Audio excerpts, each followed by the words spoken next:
Salut à tous, c'est Plax pour Kree9 à la Japan Expo. Je suis avec Alex Nassar. Donc Alex, est-ce que tu peux te présenter aux lecteurs qui te connaîtraient pas? Bonjour tout le monde, Alex Nassar, tu viens de le dire. Je suis journaliste depuis 10 ans dans le jeu vidéo, producteur d'émissions de télé aussi, chroniqueur à mes heures perdues, en plateau donc, et depuis quelques années cofondateur de la marque de vêtements Otaku. Voilà, donc si on est là aujourd'hui, c'est pour parler justement un peu de cette marque.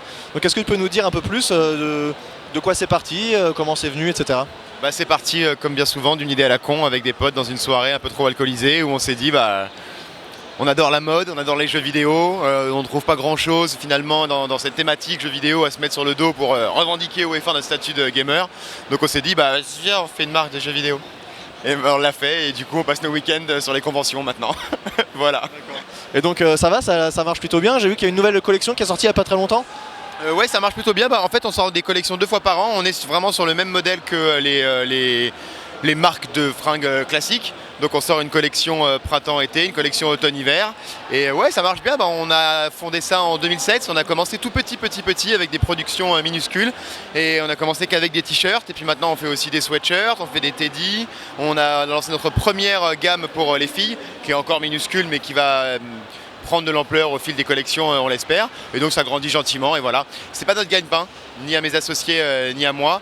On a chacun des activités par ailleurs, donc on n'a pas tellement de pression par rapport à l'argent ou par rapport à tout ça. Donc on fait ça surtout pour le kiff. Et si un jour on en vit, ce sera génial. Et si un jour on n'en vit pas, ce sera pas très grave. Voilà. Et est-ce que tu peux nous en dire un peu plus sur cette relation intime que vous avez avec Katsuni? Parce qu'il me semble qu'elle a posé pour des photos pour certains t-shirts. Comment c'est venu un peu cette... On voulait la voir à poil, hein. C'est tout, hein. C'était notre envie.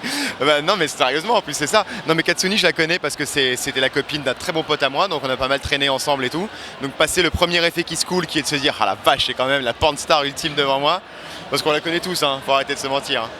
Et finalement on est devenus potes. Et elle adore les jeux vidéo, elle adore, c'est une grosse geekette, elle passe sa vie sur Twitter, je la vois tout le temps en train de tweeter. Elle adore ça, traîner sur internet, jouer aux jeux vidéo. Et puis je lui ai dit, tiens, ce serait marrant, on pourrait faire une collaboration ensemble. Moi j'ai une marque dans cette thématique. Elle me dit, ok, c'est parti, on le fait. Ah bon? Donc rendez-vous tel jour à telle heure, on fait un shooting, je me pointe. J'ai dit, ce qui serait mortel, c'est qu'on te mette en scène avec des vieilles consoles, des accessoires de jeux vidéo mythiques, histoire de rapprocher cet univers du porno et cet univers du jeu vidéo. Et tu poses comme ça et on l'a fait. Donc on l'a vu toute nue. Voilà. Très bien. Et on a fait la collecte avec elle et voilà. Merci beaucoup, on va te remercier. Et puis c'est très sympa de nous avoir répondu à nos questions. Et bonne fin de Japan Expo. Merci à toi. Tout l'honneur était pour moi. Merci beaucoup.